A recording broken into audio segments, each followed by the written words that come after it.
சரிகமப நிகழ்ச்சியில இந்த வாரம் பவித்ரா பயங்கரமான ஒரு பெர்ஃபார்மன்ஸ் குடுத்துருக்காங்க அப்படிங்கிற தகவல் தான் சமீபத்தில கிடைச்சிருக்கு. அத பத்தி தான் இந்த ஒரு வீடியோல நம்ம பார்க்க போறோம். சரிகமப நிகழ்ச்சியில இந்த ஒரு வாரம் ஃபோல்க் ரவுண்ட் வாரம். அது மட்டும் இல்லாம டிக்கெட் டூ ஃபினாலேவோட 4வது வாரம். இந்த வாரம் யார செலக்ட் பண்ண போறாங்க அப்படிங்கிற ஒரு கேள்வி நம்ம எல்லாருக்குமே இருக்கு. குறிப்பா பவித்ராவோட ஃபேன்ஸ் எல்லாருமே எப்படியாவது இந்த வாரம் அவங்க செலக்ட் ஆகிரணும் அப்படின்னு எதிர்பார்த்துட்டு இருக்காங்க.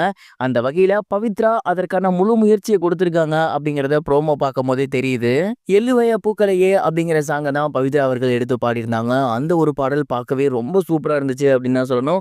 குறிப்பா அந்த ஒரு பாடல பாடியவங்க சைந்தவி. அவங்க தான் அங்க ஜட்ஜா இருக்காங்க. ஆனா சைந்தவியோட சாயல் கொஞ்சம் கூட இல்லாம முழுக்க முழுக்க அவங்களோட ஓன் வெர்ஷன்ல அவங்க பாடியிருந்தாங்க. இதையே தான் அங்க இருந்த சரண் அவர்களுமே சொல்லியிருந்தாரு. இது முழுக்க முழுக்க பவித்ராவோட வெர்ஷன் அப்படின்னு தான் சொல்லணும். அந்த அளவுக்கு ரொம்ப சூப்பரா இருந்துச்சு. உண்மையிலேயே வந்துட்டு இது உங்களோட பெஸ்ட் பெர்ஃபார்மன்ஸ்னே சொல்லலாம் அப்படின்னு சொல்லி பவித்ராவிற்கு கோல்டன் பெர்ஃபார்மன்ஸே தந்தாங்க. அது மட்டும் இல்லாம சைந்தவி எழுந்து போய் அவங்கள கட்டிப்புடிச்சு உங்களோட வாய்ஸ்ல ஒரு மேஜிக் இருக்கு.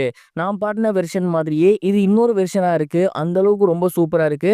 கண்டிப்பா நீங்க இன்னும் மென்மேலும் உயரத்துக்கு போவீங்க அப்படிங்கிற மாரி அவங்கள வாழ்த்து சொல்லியிருக்காங்க. அண்ட் அதுக்கப்புறம் பார்த்தீங்கன்னா, ஜட்ஜஸ் எல்லாமே அவங்கள்ட்ட ஏகப்பட்ட விஷயங்கள் பேசியிருக்காங்க. அதுலயும் குறிப்பா ஸ்ரீனிவாஸ் சார் கண்டிப்பா உங்களுக்கு அந்த சேருக்கு போக எல்லா தகுதியுமே இருக்கு அப்படிங்கிற மாரி தான் அந்த ஒரு ப்ரோமோலயுமே சொல்லியிருந்தாரு. பவித்ரா ரொம்ப சூப்பரா பெர்ஃபார்மன்ஸ் பண்ணியிருந்தாலுமே அங்க கிட்டத்தட்ட பார்த்தீங்கன்னா, சபேசன், ஷிவானி, இனியா, அருண் இது மட்டும் இல்லாம செந்தமிழன் அப்படின்னு 5க்கும் மேற்பட்ட நபர்கள் இருக்காங்க. அவங்களும் சூப்பரான பெர்ஃபார்மன்ஸ் குடுத்துருக்காங்க.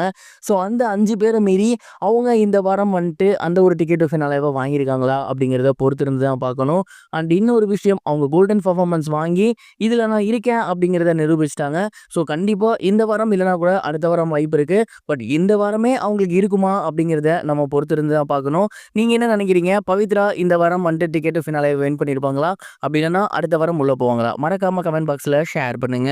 இது ஒரு புறம் இருக்க பிரபல நடிகையான வாமிகாபி அவர்கள் லோகேஷ் கனகராஜ் அவர்களோட படத்துல கமிட் ஆகியிருக்காங்க அப்படிங்கிற நியூஸ் வெளியாகி சோசியல் மீடியால பயங்கர வைரலா போய்கிட்டு இருக்கு.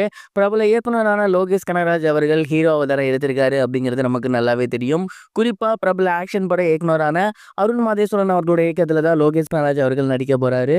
அண்ட் அந்த ஒரு படத்தோட பூஜை சமீபத்தில் போடப்பட்டிருந்துச்சு.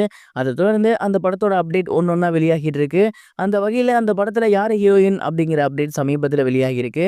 குறிப்பா அந்த ஒரு படத்துல ஹீரோயினா நடிக்க போறது வாமிகாபி அவர்கள் தான் அப்படிங்கிறது தான் சமீபத்தில் வெளியாகி இருக்கு.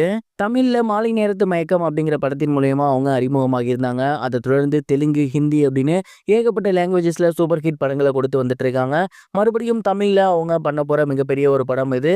இடையில அவங்க ஒரு ஷார்ட் ஃபிலிம் மாதிரி பண்ணியிருந்தாங்க. பட் ஃபுல் ஃபிளெஷ்டா அகைன் ஒரு தமிழ் படம் பண்ண போறது அப்படிங்கிறது அருண் மாதேஸ்வரன் அவர்களோட தமிழ் படம் தான். இந்த ஒரு காம்போ ஃப்ரெஷ்ஷான காம்போவா இருக்கு. ஹிட் ஆகுதா அப்படின்னு பொறுத்திருந்து பார்க்கலாம்.